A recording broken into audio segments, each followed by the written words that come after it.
Today is a new day to start again. Take each moment one by one and do the best you can. Yesterday doesn't matter, it only serves as a ladder. Tomorrow isn't guaranteed, so make your plans accordingly. Today is a new day to start again. Take each moment one by one and do the best you can. Grand Rising, today is a new day to start again. It is 10/3/2025. I'm all about the three. I like the Trinity, mind, body, and soul.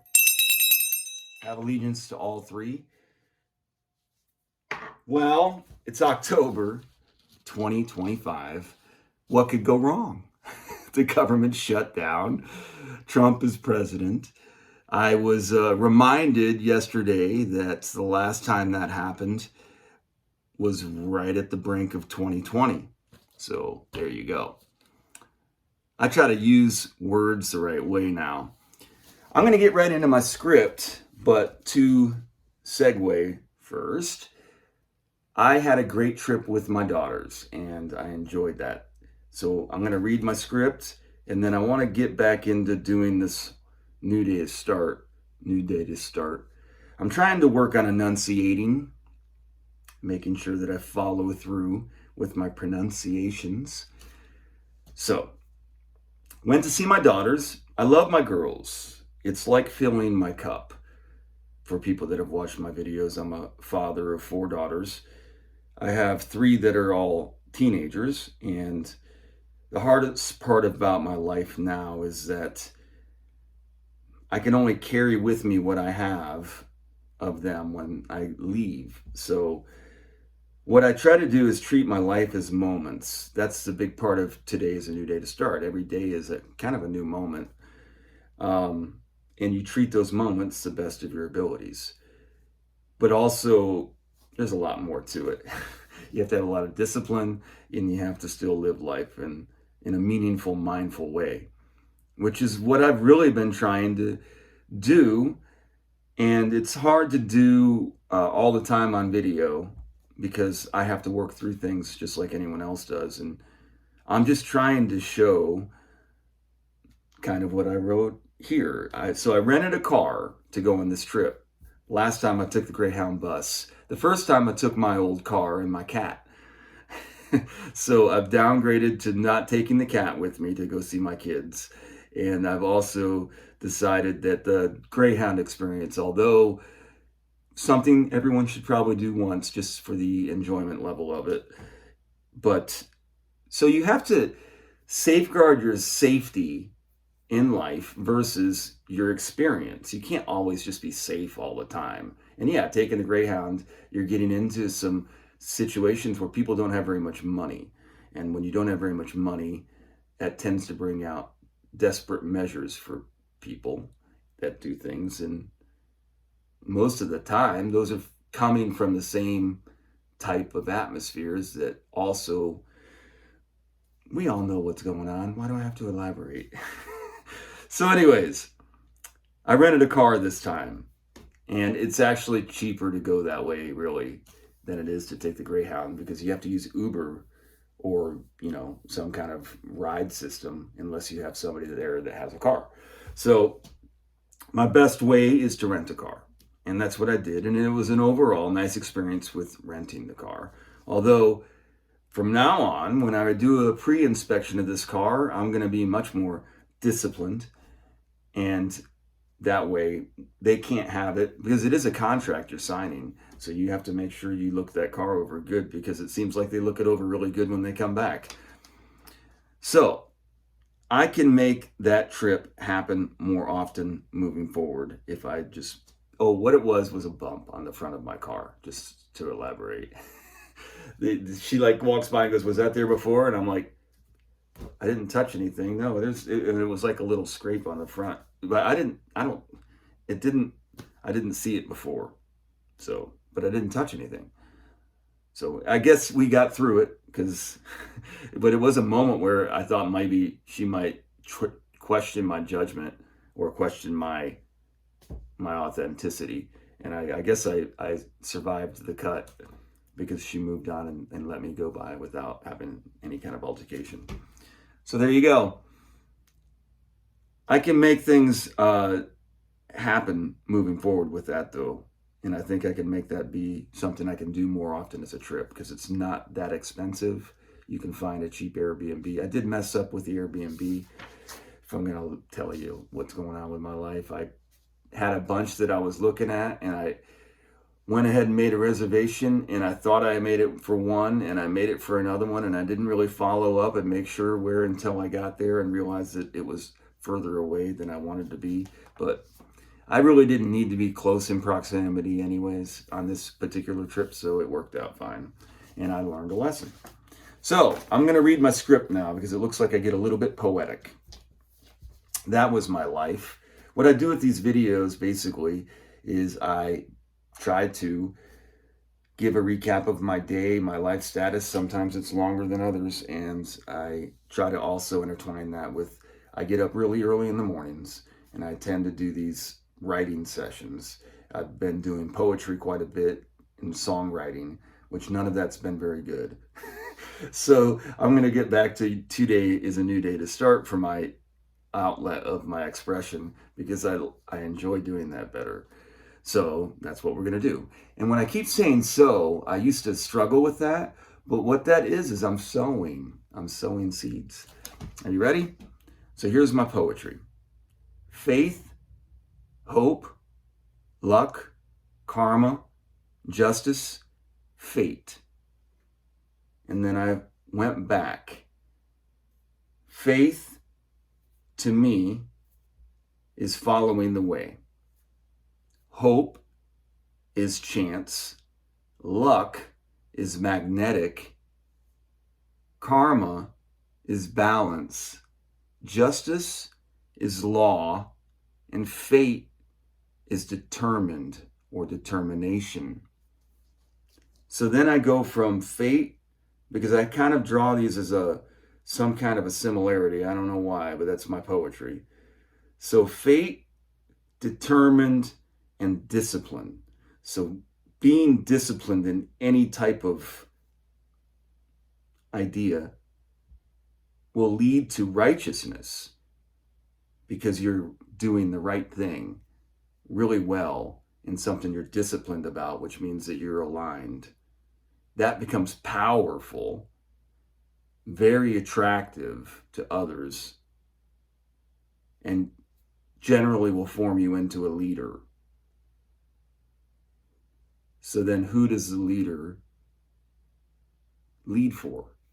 So as I went back there, it was kind of interesting because I noticed that there was also correlation with this. That's what I was trying to do with my poetry.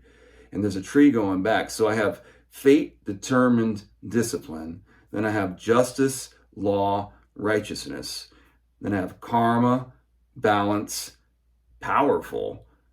And then I have luck, magnetic, attractive. And then I have hope, chance, leader.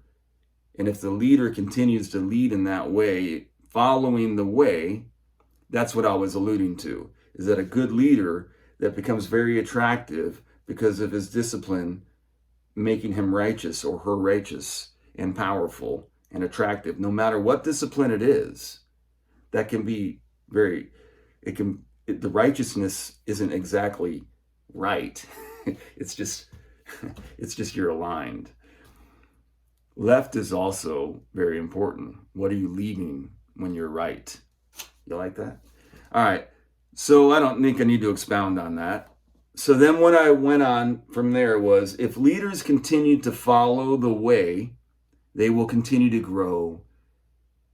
And this is where I got into what I think. I think we grow as shepherds, but I think we're all archetypes. It's very important for us all to kind of try to follow the way in our own way, depending on how fate is determined with discipline. What you do with the cards that are laid in front of you. I think this is where our archetypes come into play. And I think that has a lot more to do with where and when we're born than we, as a general public, have focused on. And I think that's on purpose. We're supposed to be looking up, but at certain things. And I think that they've diluted what we're using as impactful things that were impactful things through ancient times. And that's what I get to in this. So I think what archetypes are is natural law. Like I literally think where you're born, there are certain types of things that are born in certain areas at that time in purposeful way. These spirits are born from a man and a woman having sex in fate, and that's all determined in different ways. But the actual spirit that's born into this body, like yours and mine, is also very important. It's where everything is aligned at that fateful moment. It's not just the biology of it. And that's what I really think we lose. And it has a huge impact even as we move further in life too. And these archetypes, the big point I was trying to make is not all leaders are leaders all the time. Sometimes it's important for people that become too attractive as a leader to be tarnished because they are not following the way anymore, and they don't deserve the power. And it will come through natural law. We don't need to do too much is the main component of what I'm trying to say. But the problem is, once leaders become leaders, they figure out ways to manipulate the game. And that's what's been done, because it's been done a lot over time. But the truth always rises. The roll of the dice. The profit of ability. So as a person, you're given abilities. If you're able to profit off of those abilities, to what are you profiting for? Following the way of faith is using ability for greater good of the realm above humanity. In my opinion, you give all allegiance to source. You're living in a balance between mother, which is earth, and source. But your ultimate allegiance is to, and this really burns people because it's father, but it's not really your dad. It's just, but mother is the creator of life. So we have just as much allegiance to mother, but mother can't exist without breath, which comes from source. This is just me, my opinion.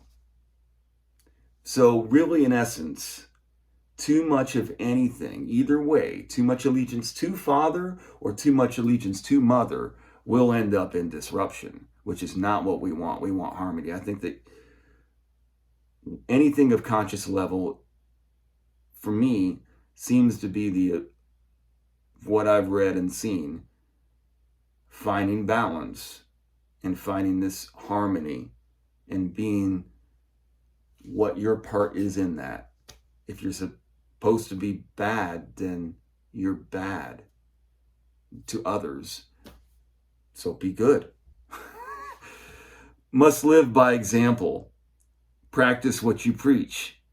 Be a disciple, not a leader. Don't aspire to be a leader. There are people that do aspire to be a leader, and those should be in the group. They're very useful. They need to be part of the group. They need to find a way to follow the way. And I think that that's where our loss of wisdom in our society has been really masked in a manipulated wisdom that's ranked in status as opposed to social accountability. How about that? Accountability. So many words. So I did get into astrology. Logic of the astro. Astro is Greek astron. And this is where it gets funny because it really makes it sound like Astron is star, but I think that's not correct. I think the original intent of astro was celestial body. And then I got into what celestial body was, and that's wandering stars. We all know what that is.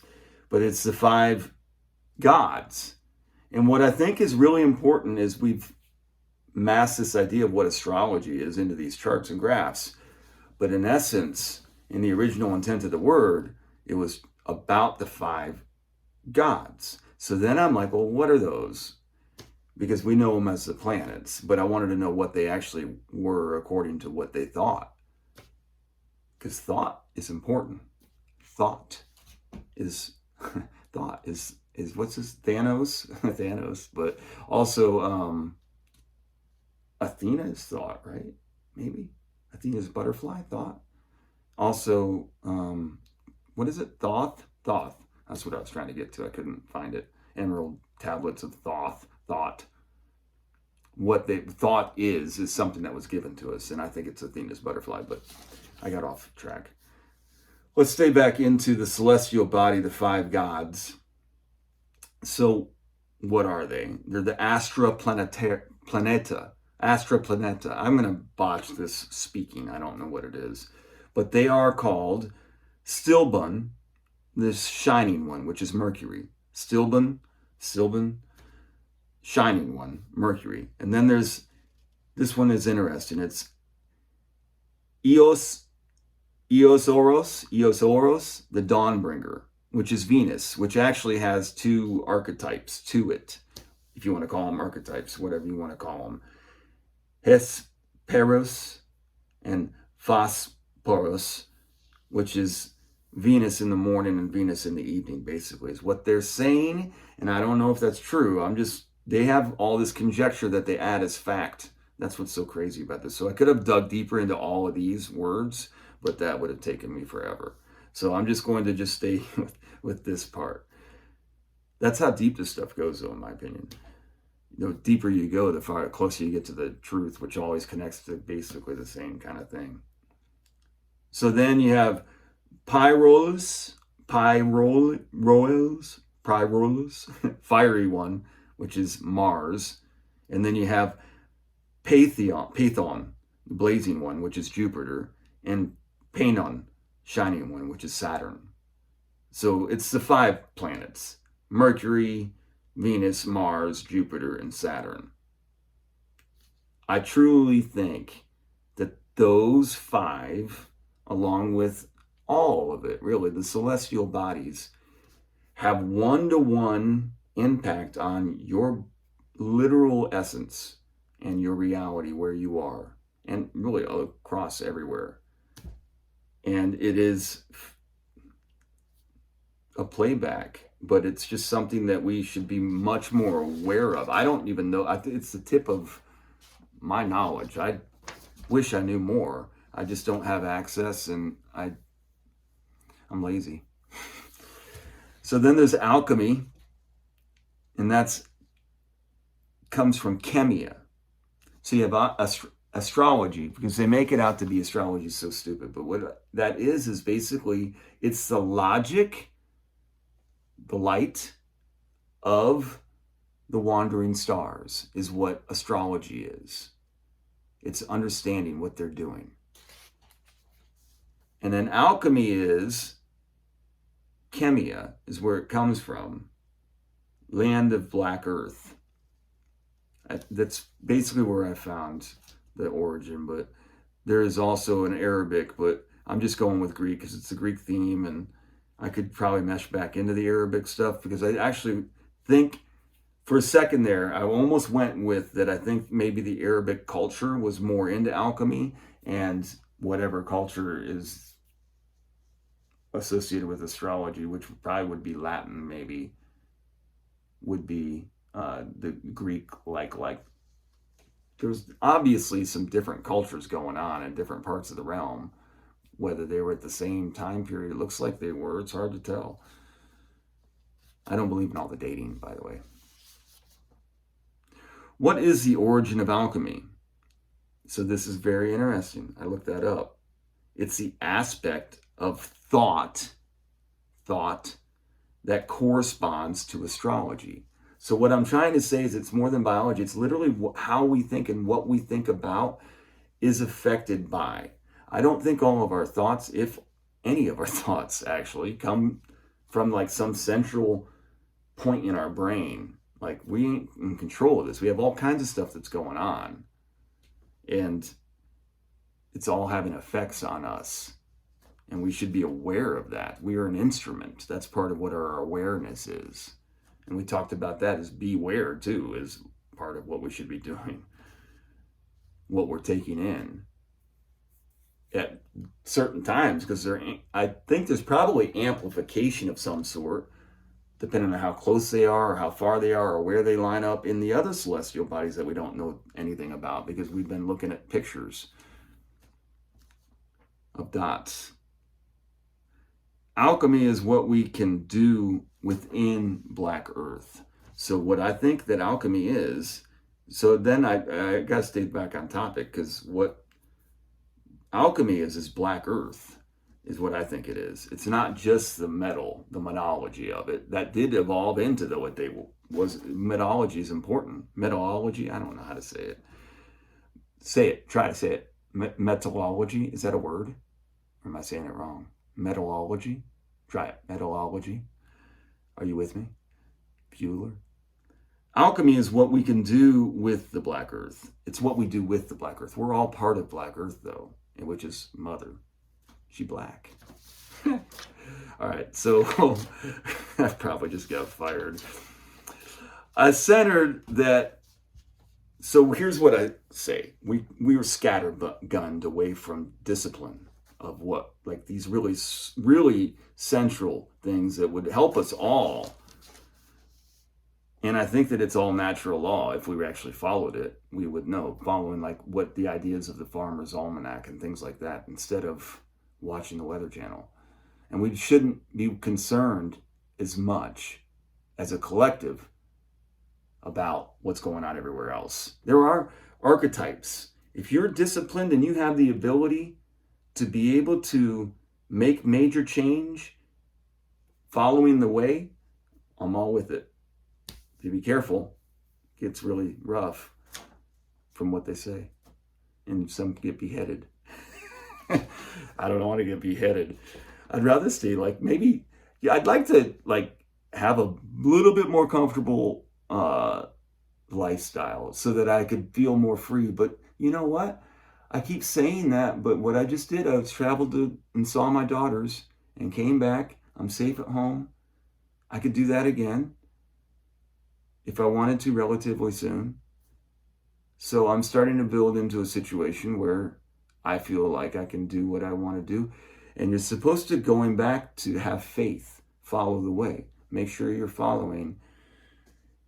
A direction's important, I think, for some people.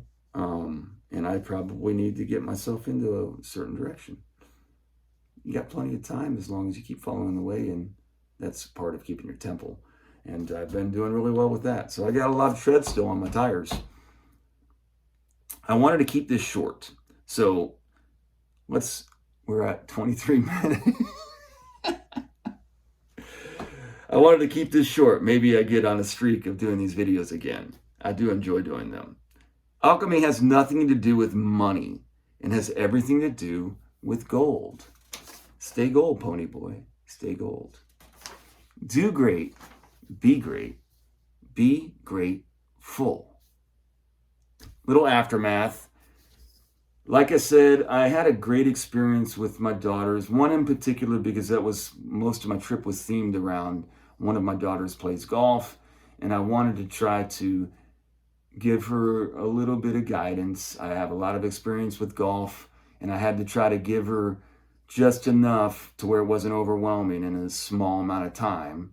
But I also got to do what I wanted to do. I just really followed, this is going to sound cheesy, but I followed spirit, or what I felt like was the right thing to do. And it was very gratifying when I came home after being finished with it. And what I really wanted to finish with her was What I really want for her is to enjoy the game of golf because it is very beautiful in the way that it's played. And it can be very nasty on that golf course in high school golf. I mean, I see these girls crying all over the golf course. It's like a common thing that they're drawn to tears because they have so much pressure and expectations put on themselves. And that's just defeats the whole purpose of the game. I don't mind crying. Life leads you to crying a little bit, but it's a game. And I was trying to teach her how to play, and it was just a very great bonding experience where she had some great joy, and I got to watch her experience some of the joy of golf, like with me, which leads me back to like my roots of experiences with my father and even my mother. So that was great for me, and I hope it was great for her, and had nothing to do with money. It's about gold, and that's what I'm trying to do. Is maybe I should start investing more in gold. Gold type things. That's what alchemists do. But supposedly, that's what I was going to end on. A leader, lead. Lead. A leader is gold that becomes lead. It's a letter. It's a lead. You don't want to be a leader. You want to be gold. That's what you want to stay gold, Pony Boy. Stay gold. Let's end on that. Do good. Be good.